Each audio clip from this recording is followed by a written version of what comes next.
What's up, guys? Hi. Okay, so I am super excited for this.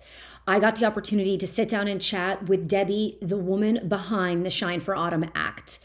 If you don't know what this is, we are about to break this down in this conversation. This is a huge move for the stillbirth community to help stop preventable stillbirth here in the United States and make some change happen. And in this conversation, we're going to break down what this bill means and why it needs to be passed. It's already been passed in the House.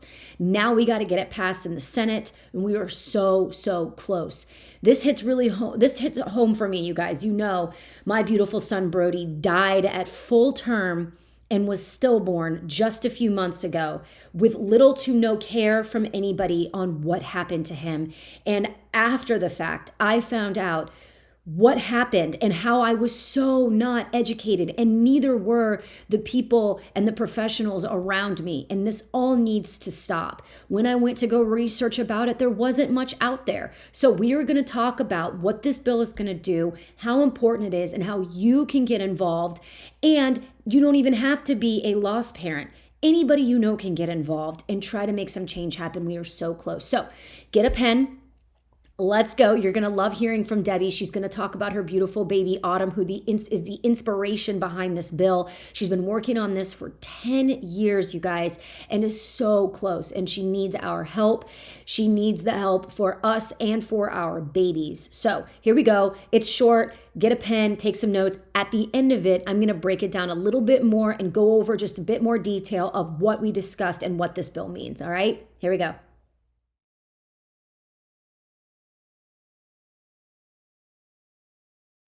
Hey, Hi, how are you? I'm okay. We made it happen. Made it happen. I can't believe it. I love it. You're last minute. You're like, let's go. I know Listen, you're busy. I'm busy. There's so much going on, but I'm like, I need to talk to you, and I need to so that maybe you could help me spread the word on all that we're trying to do. And so I wasn't going to. Every minute counts. There's no time to waste. So here we are. Absolutely. And I'm so happy you agreed to do this. I think what happens is we get so used to what it is. We know what it is. We know it so well. We're so comfortable talking about it, but then we just start throwing the info out there. And some people are like, what are you talking about? What's going on Right. here? So I know we don't have that much time, but I would love it if you could kind of shed some light on how we got to this place, how you got to this place, your background, how far back you want to go, and then how this came about. And then I would love to just break it down on what's going on here and why this is so important. Okay. So, okay. So I'm more than happy to share my story about Autumn and how we got here. So let's see. I always like to start back in 2008 after the birth of my first daughter.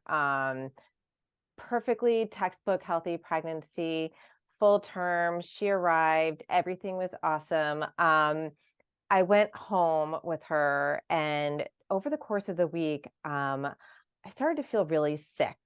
I was in a lot of pain, and my doctor, of course, Murphy's Law was away, so I had to talk to a doctor on call that I didn't know. And basically, this doctor ignored my concerns. He brushed them off, told me that, I'm just being nervous as a new mom. My body is just recovering and going back to normal, and I had to relax. I just had to relax. And I was in so much pain. I was like taking so many pain pills all the time to try to like make myself feel better, which, as we all know, is not the right thing to do. Mhm. And so needless to say, a week to the day that I came home with my daughter, I couldn't move, I couldn't walk. And so my husband, like, we ended up going to the ER, which is a whole other story. And when I arrived there, I was living in New York City at the time. They told my husband that they didn't think I was going to make it. I was in septic shock, and Oh my God.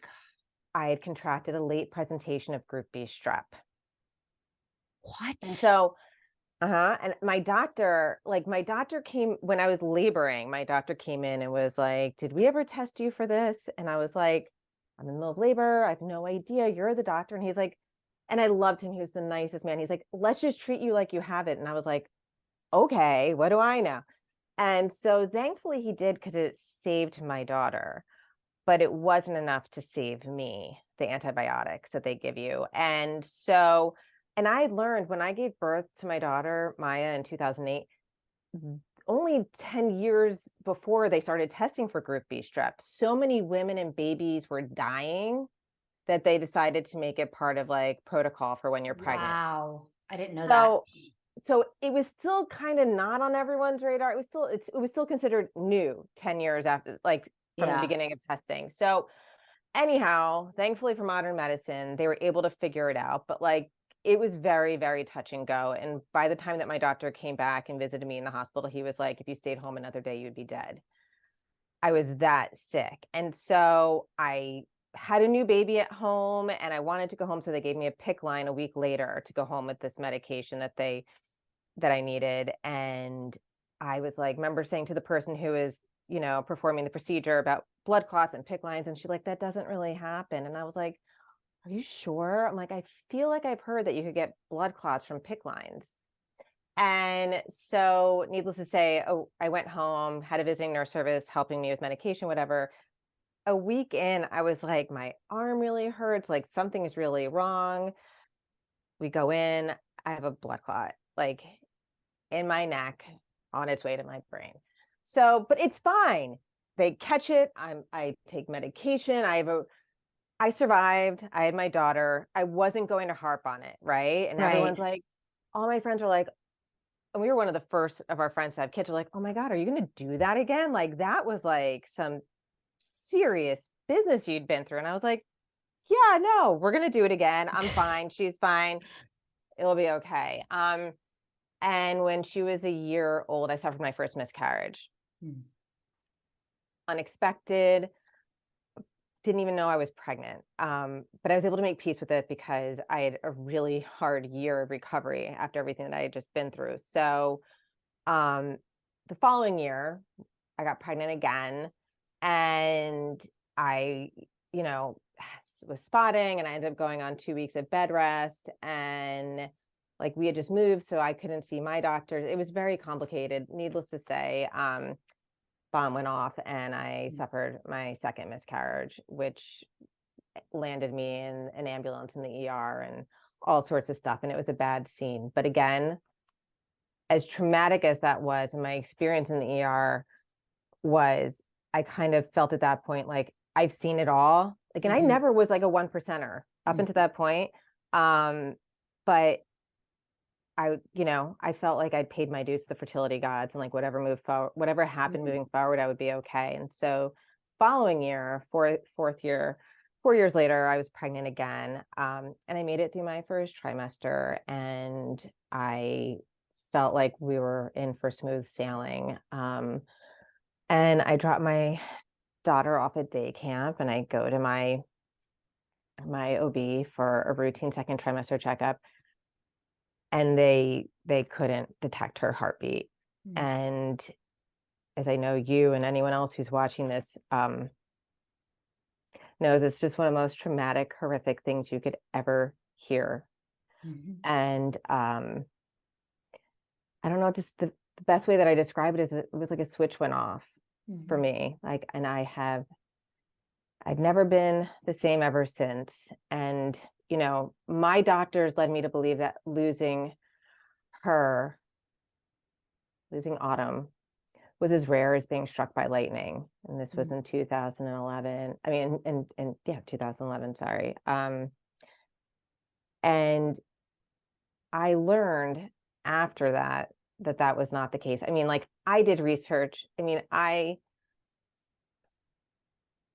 called, I Googled, I did everything I could to understand what had happened. I'm like, Mhm. how does someone who's had a baby, who's been pregnant before, have this happen to them? I never even knew what a stillbirth was. I was about to ask. Yeah.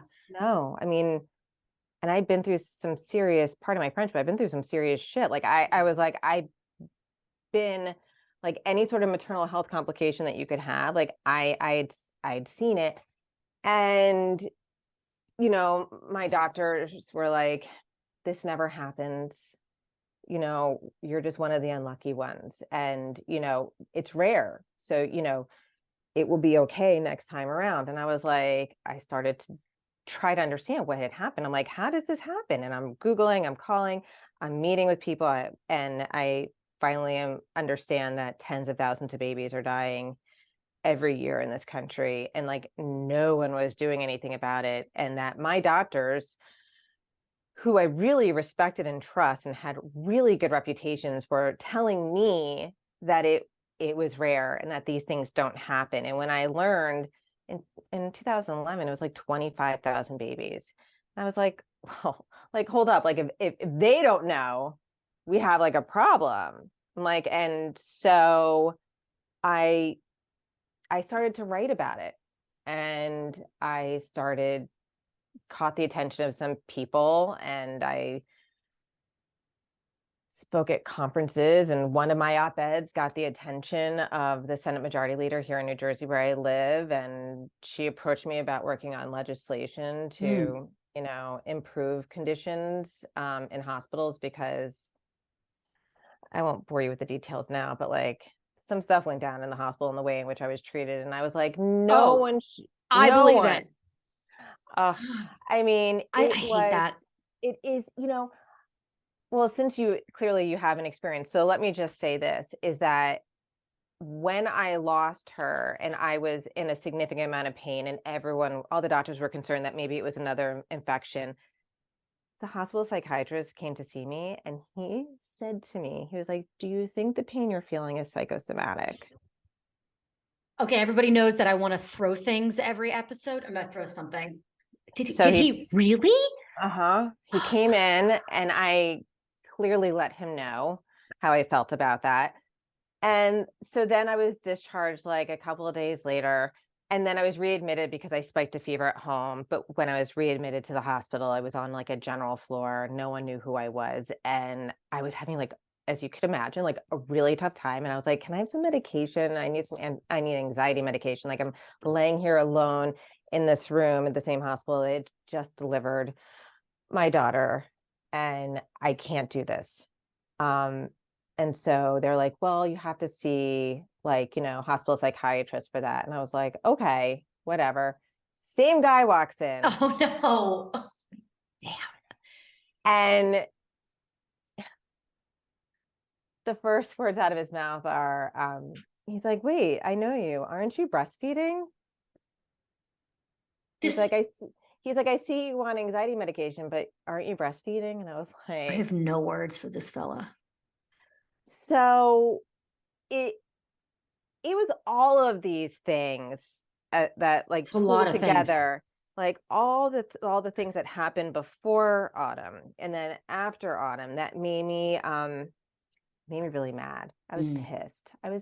I was like, this should not be the way things work. Like, one, if someone is faced with this unspeakable, horrific, devastating tragedy, they should be treated with all the respect in the world. And that's what my legislation here in New Jersey focuses on. And then I was like, but why is it that these doctors who I'm depending on have no idea how common stillbirth is? And why didn't anyone talk to me about it? And why is no one talking about it? And why is it that one person saying fetal demise and another saying stillbirth? And when I ask, are they the same thing? People are like, I don't know. Right. And So wild. so I, it's the only, honestly, my anger was the only thing that saved me, Mm-hmm. Mm-hmm. for a really long time, because I was drowning. And so I harnessed my anger into action, and was like, I looked at my daughter, I looked at all my friends who hadn't had kids, I looked at all these people in the street walking past my house or in the car, and I was like, well, who would I be to not try to help them? Mm-hmm. How could I look at my daughter, and God forbid she ever, ever survive or be faced with this? What kind of mother would I be if I didn't try to protect her? Mm-hmm. And so that's what I've been doing all this time since Autumn died over 11 years ago. I've been just trying to advocate for change. And, I've talked a lot and I've yelled a lot and I've made a lot of scenes, and I found that policy and legislation really was a way to create the kind of change that I wanted to see for her and for Autumn and for, all these other babies, and I promised Autumn that I would not allow her life to be lost in vain, Mhm. that I would do whatever I could to, help other people. And so that's what I've been doing. So you've been swinging fists for 10 years, about, right? Yeah, it was 11 years this 11 past years. July. Okay. What has that journey looked like from the beginning until now? What has changed? What have you seen? Sadly, Catherine, Yeah. not a lot. I was so afraid you were going to say that. Not a lot. I mean, legislation's been like here in New Jersey, we passed legislation, right? But is it being actually implemented? Not really. And, people will, the one thing that has changed that I've talked a lot about with amongst my friends is that no one talked about stillbirth. There was no support. And when I lost Autumn, I didn't have Instagram. We didn't have Facebook groups. Like, I suffered alone. Like, I was isolated alone. I didn't know how to talk about what had just happened. Nobody I knew how to talk about what just happened. So we didn't talk about it at all. Mm. And through the past year, especially when I've been more active on Instagram, seeing the community has been like unbelievable. I mean, it's devastating and heartbreaking and makes me even madder to see that this is still happening, because I had always envisioned that I would be able to help people from, at this point in the game from suffering. But I didn't have that kind of support. I didn't have that kind of village and community. And what you and so many others have created on Instagram is the kind of village that, I only wish I had. It's hard to be suffering alone and with those thoughts, and it's dark, but that's the one thing that has changed for the better, if you're going to say anything's better. But otherwise, no, I mean, nothing really has changed. And in 2016, there was the Lancet Medical Journal like published an entire series on ending preventable stillbirth, which was like a really big deal for us here, for those of us in the stillbirth community. We were like, this is it. Like, we're finally going to put stillbirth on the map in this country. And it fell flat. Like, nothing happened.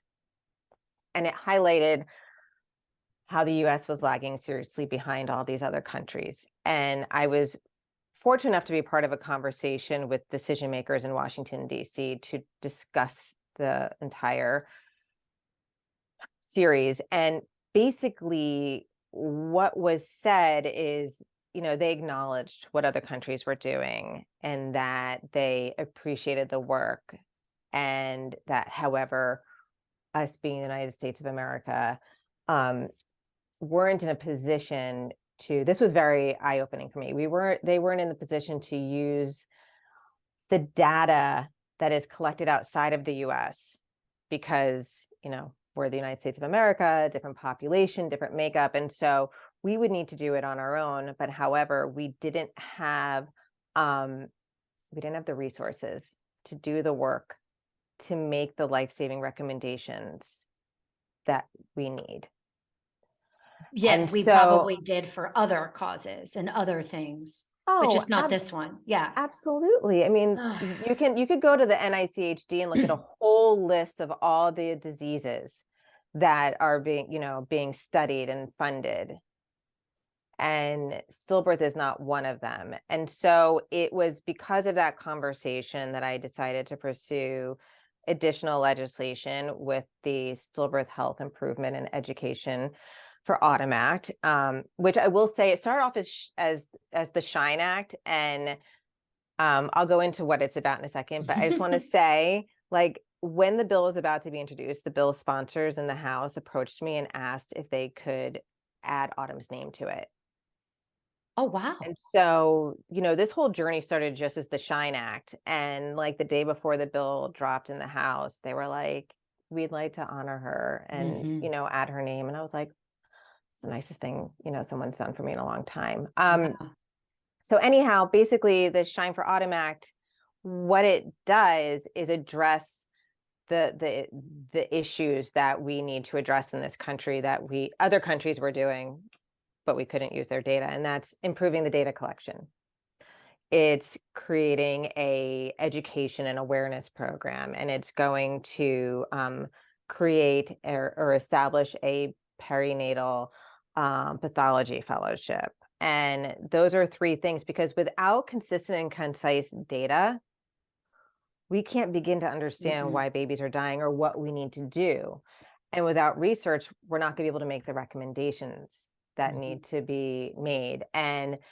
But all of that starts with pathologists who are performing the autopsies and the examinations, knowing what they need to be looking for. I was so shocked to learn that we have very few perinatal pathologists in this country. And the reason why over 50% of stillbirth causes are unknown, it's not because we can't find out why. It's because the professional, health professional who's performing the autopsy doesn't know. So they don't know what they're looking for. So they just write unknown. Mm-hmm. Mm-hmm. And I was feeling really good about this particular piece, because here in New Jersey, we actually had one of the few perinatal pathologists in the country. She recently retired, and before COVID, we had started a pathology grand round. And so she was going around to pathology departments talking about perinatal autopsies and educating them. And I felt like it would be a way, everyone could pay it forward and share what information they learn. Mm-hmm. And that's kind of what we're hoping with the fellowship, because as I was told a long time ago, there's no money in dead babies. And so that So is why wild. pathologists don't get trained. So yeah, and I figured this is just the beginning. You start pulling back the layers, there's a Yeah. lot that we need to be addressing, but this would Right. be surface level, Yeah. like get our foot in the door, and we would be able to, with this bill, be able to at least have the information that we need to make the arguments, as to why we need to take action. But Mm-hmm. until Yeah. then, stillbirth is just one of those things. And, And that's it's, the thing. It's like the number one thing is making people care. Why are they going to even do research? Why are they even going to train professionals if they just don't care or value stillbirth the way that we do?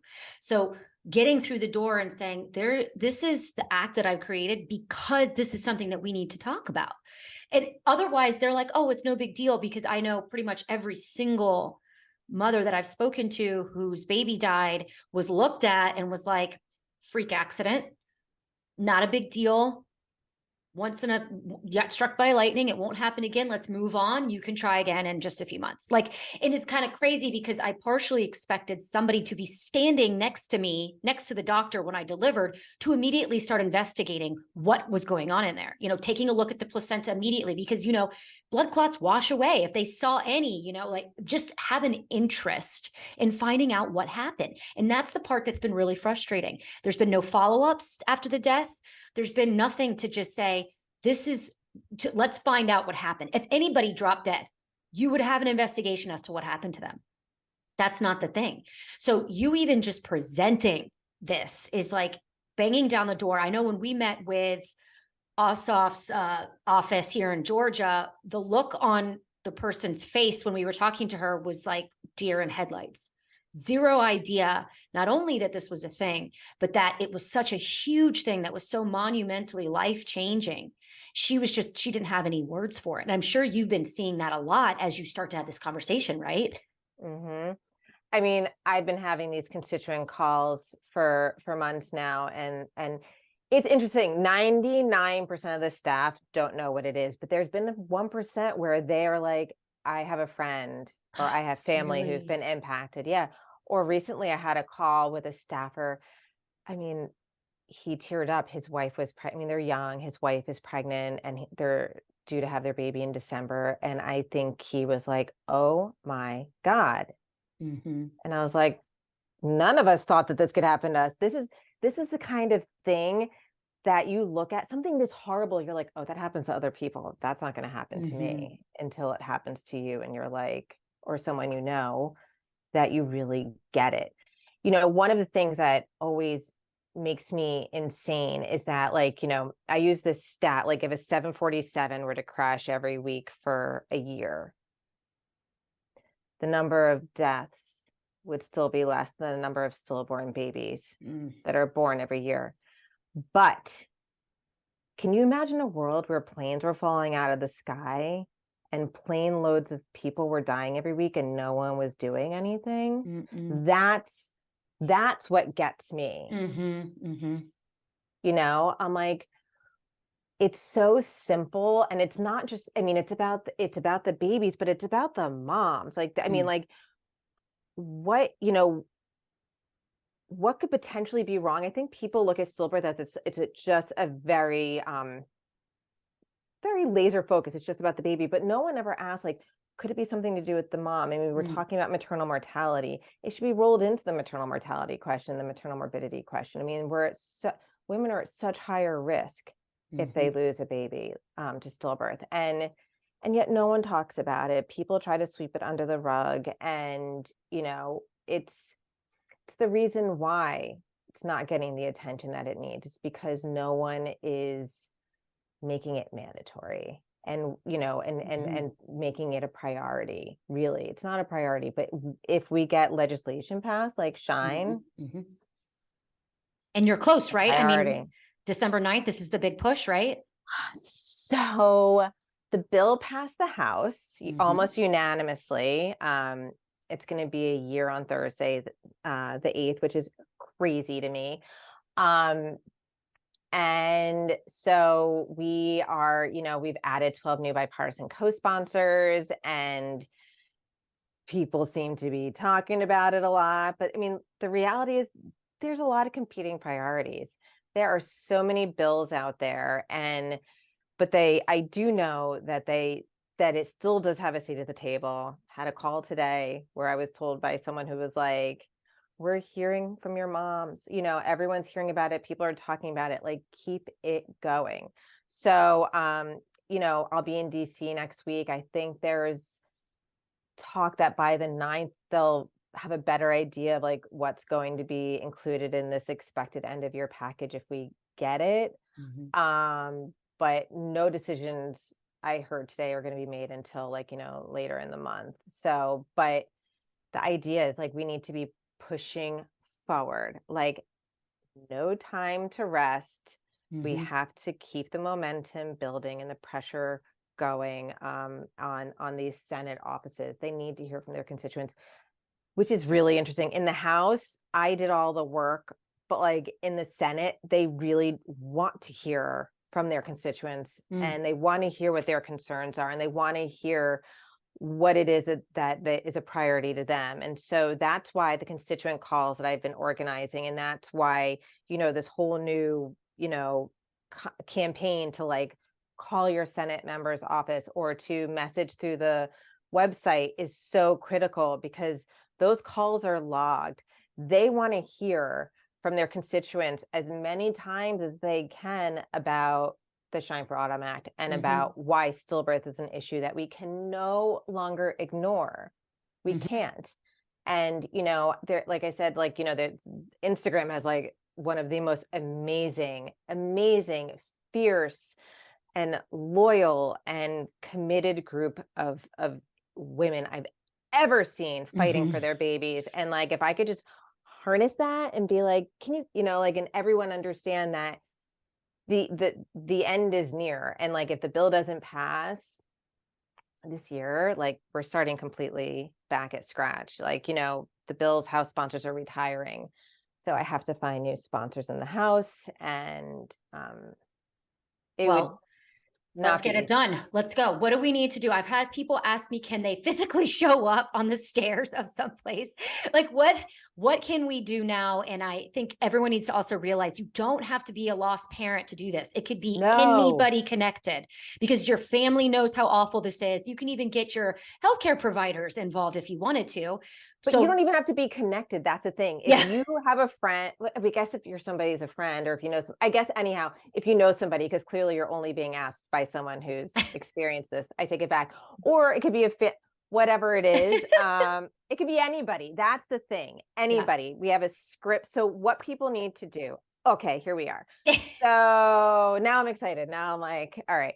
So we have everyone should always go to our website, which is shineforautomact.org. That will have updates that they could send to anybody, because not everyone's on Instagram. Because if I wasn't doing this, I probably wouldn't be on Instagram either. I'm the worst at social media, if you haven't noticed. And anyone else who's watching this knows, like, I'm not Yeah. good. I'm not good. Talk to Amanda. She was like, "You're Debbie's gonna do what?" I'm not. It's not my You're strong the suit. best. It's It's okay. not We my got strong you. suit. We got you. Okay, thank you. So, so always for anyone on Instagram, always look at Shine for Stillbirth on Instagram. That will have updates. But for anyone who's not on Instagram, always go to the website, which is shineforautomact.org. That will have updates. And there's also a link to our Google Doc, which has all the information for people. On that Google Doc, you're going to find your senators. I organize it for everybody. They don't have to do anything other than click on the link that will send you to your senators. Please contact us page on their website. There's a script. Copy, paste, click on that, boom, put it in. You have to put your name and your address. But that is it. If you want to take the time to call, take that script, dial that number right there, call, repeat. And I guess really at the end of the day, it's sharing. It's asking your friends and your family and anyone that you know in any state to do this. And if anyone's wondering why their senator is not listed on that list, it's because they support the bill. Okay. But it doesn't mean that Yeah. they can't still help. They can still blast it all over social media. They can still send emails. So there's something for everyone to do. It's just a matter of how hard we can push. But I'm encouraged. My call today, I was not expecting to hear that they're listening and it's being received. And Heck they're yeah. like, this person was like, you tell those moms to keep it going. And Heck yeah. I was like, okay. I'm like, I'll tell everyone, don't worry. I'm like, oh, I'm gonna have to go on Instagram and do a video and tell everybody, but like, I'll still do it. The Yes, best. I hate being videoed. But I'll do anything. I can feel it's radiating through the screen. Absolutely You are just fire. anything. Yeah. Such a Anything warrior. because our babies should be here. Mhm. Losing tens of thousands of babies every year is It's not right. shameful and unnecessary. Yeah. And Brody and Autumn and all of my friends that I've made through this, their babies should be here, because it's a life sentence to have to live this way, and no one should have to. Yeah. And if I could do anything to save someone else from living this way, I'll do it. Yeah. So that's I can't why I'm thank you here. enough. Yeah, I can't thank you enough. You are the leader of this Lost Mom army, this huge group of women that just say this is not okay. And I'm so thankful for your strength in doing this. And I know sometimes we don't like to be called strong, but you could have quit a long time ago. This is not easy to do, not easy to do every single day.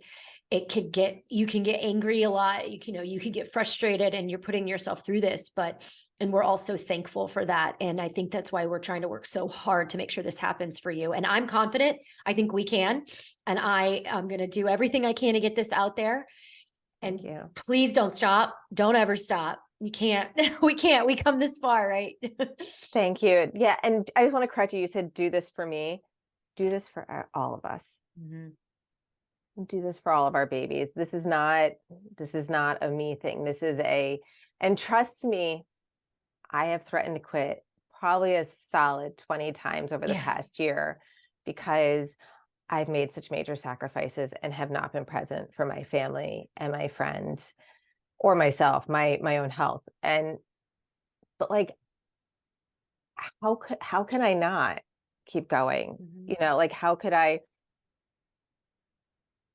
can't imagine a world where I would stop it, but like it's not sustainable. I Yeah. will just say that. So that is why like this needs to happen and we need to start making a difference. And we can. And that I think for the first time, Catherine, like I'm able to see like we've been banging our heads against the wall for so many years. And finally we have this served up on a silver platter, something that could make real change happen. Mm-hmm. And it's like, it's so close and yet it's so far. And so, you know, I appreciate you and everyone else out there in the, you know, in the fierce fucking mama So fierce. world that is out there. And I'm I'm will forever be so grateful for their help. And you know, I couldn't do this without you. This is not a me thing. This is an us thing. And I don't know what to say. There are no words that adequately can begin to express how grateful I am for you and for everyone else out there that has helped. So thank you. Thank you very, very, very much. It means more than you'll ever know. Well, thank you so much. And thank you for hopping on to do this. I know you're very, very busy.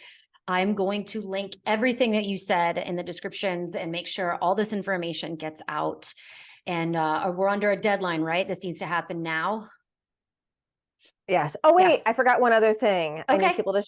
people to share their stories. Sorry, I Okay. totally like another reason why I don't like to talk is I have so many things going through my head and then I totally forget what it is that I'm I saying. I'm totally get sorry. it. Stories. So I'm putting together state specific packets. So for people who either have joined constituent calls, couldn't join constituent calls, or just want to share. I mean, Senate members need to hear your stories. And so we've had those calls, but like the more stories that they hear from their constituents, the better.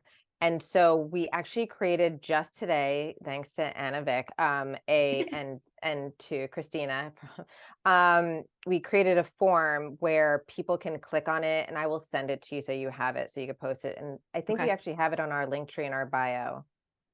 I don't know if I did that yet today, but I was going to.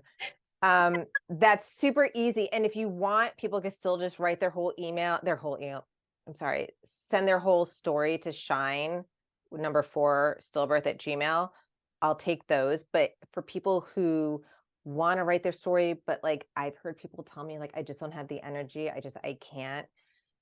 We've created a form where they could say as little as they want, but it's so meaningful to have their baby's name Mhm. and you know where they live, and even just a couple of sentences. It counts. I don't want to burden people, and especially this time of year, but like this, getting this bill passed is going to give the greatest gift Mhm. to so many families. And it's the best way to honor all of our babies that should be here is by getting this bill passed and doing this work to usher it across the finish line as best as we can. So Yeah. yeah. And a lot of, I think, people want to help. They want to make change. They want to do all these things. They want to have purpose for their pain. They want to direct it somewhere and they just don't know where to go. So you have created the perfect format as to what we all can do to make this happen. So I'm thankful that you did that. It's very clear. It's very simple. So just taking the 10 minutes that it takes, maybe not even, to go and do this. So you've mapped it out very clearly on what needs to happen. We're going to make some change happen. And I'm so excited to be along this journey with you. Oh, thank you. Thank you. Thank you, Catherine. Yeah. I'm so honored. And I just want to add one more thing. Aunts, uncles, cousins, siblings, like all these people have joined my calls, best Yep. friends, so they also can share a story. They can talk That's a about good call. Yeah. their experience watching their loved one go through this. So it doesn't necessarily need to be, everyone is welcome to get involved, because at the end of the day, stillbirth, it impacts so many people. And it's not just those who have suffered the loss, themselves. It's everyone. It's everyone. I mean, and so hopefully we can get this bill passed and we can create a brighter future for everyone, because Lord knows we need some more brightness in this life. Ain't that the truth? Yeah. Well, you're one of the lights. You're one of the best. So Yeah. again, thank you. We gotta get back to work.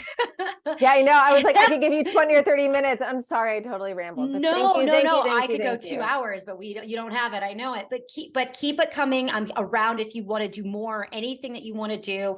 I'm good to just jump on whenever you're feeling like, hey, can we just do something really quick? Absolutely. The more information, the better. I got your back for that stuff, because I've somehow managed to figure out some of all this stuff. I don't know how, but I've somehow done it. So I got your back on that. I'm going to take you up on that offer. Okay. You got it. You got it, girl. Because I don't. I know. So It's okay. You don't have time. We got you. That's the thing. You've got an army of people and everybody's taking over the positions that you can't, and you're the face of this mission. And so you're the leader of this. So thank you. I'm going to get off before I have to cry. Before I start crying. So me too. you. All right, girl. We will talk later. Thank you so much. Bye. Bye. Thank you so much for having me. Of course. Bye. Bye. Ooh, such a powerhouse, right? Our fearless leader. Okay, so I hope that was helpful. Let's break this down a little bit more. There are 3 things in this bill that are so imperative to making some change happen for the future. First of all, having research and data. Collecting this information will not only serve to help prevent it, to find out what's causing all of these different stillbirths, most of them after 35 weeks. There's something going on in there. Collecting that is the only way we can get that information to share with others and make this an actual thing. So to present it to places like ACOG and other big organizations to say, here's our proof that this is something that's going on and needs further attention. With this research and with this data collection, we'll be able to pinpoint kind of what the main things are that are going on in order to prevent it. We need to know what's happening. I know my experiences in the hospital. They were like, do you want a placenta pathology? Do you want an autopsy? I had just given birth. I have no idea which side is up. My husband was like, yes, let's do it.